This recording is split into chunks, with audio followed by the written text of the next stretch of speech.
Қылықты қыз деген кім? Бұл әңгімеге көшпес бұрын ең әуелі қазақ философиясының түп қазығы әдет ғұрып дегендегі ғұрып сөзінің мағынасын ашып алайық.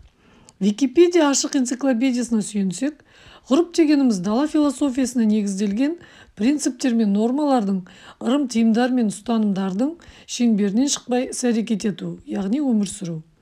Ғұрып дегеніміз ата-бабамыздың жолымен, яғни генный фондпен ғасырдан ғасырға келе жатқан ру қауым мүшелерінің социумда дұрыс деп саналған іс-әрекеттері мен мінез-құлықтарының нормалары, дала заңы, ал қазіргінің этикасы мен эстетикасы іспеттес ұстанымы.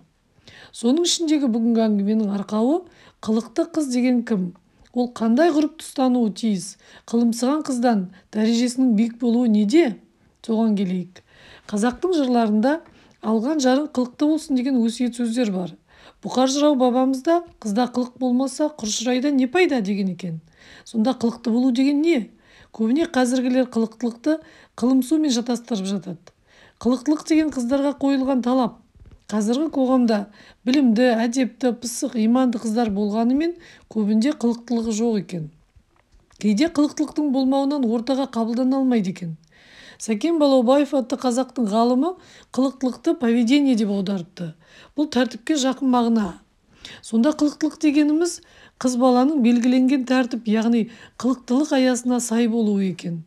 Қылықтылықтың аясына кіретін шарттар әзілді дұрыс түсіну, адамдармен дұрыс қарым-қатынаста болу, дұрыс сөз саптау, ұрыс-керіске жол бермеу, сыр бөлісе білу, сыр тыңдай білу, біреуге ойын айтқыза білу, өз ойын жеткізе білу, көптің алдында жөн сөз сөйлеу, өзін ұстай білу, әдепті күлкісі болу, жүріс-тұрысы көзге қораш болмау, бір нәрсені ұсынақта келу. Ал егер қыз баласы осы шарттардың аясынан асып кетсе, өрескел қатеге бой алдыруы, яғни қылымсу болып саналады екен. Сондықтан қылықты әйелмен өмір сүру қызығырақ деп саналған. Құрметті тыңдармандар, ақпарат ұнаса, лайк, подписка, смайлик батырмаларын басып, комментарий қалдырып, қазақша каналды қолдап кетіңіздер.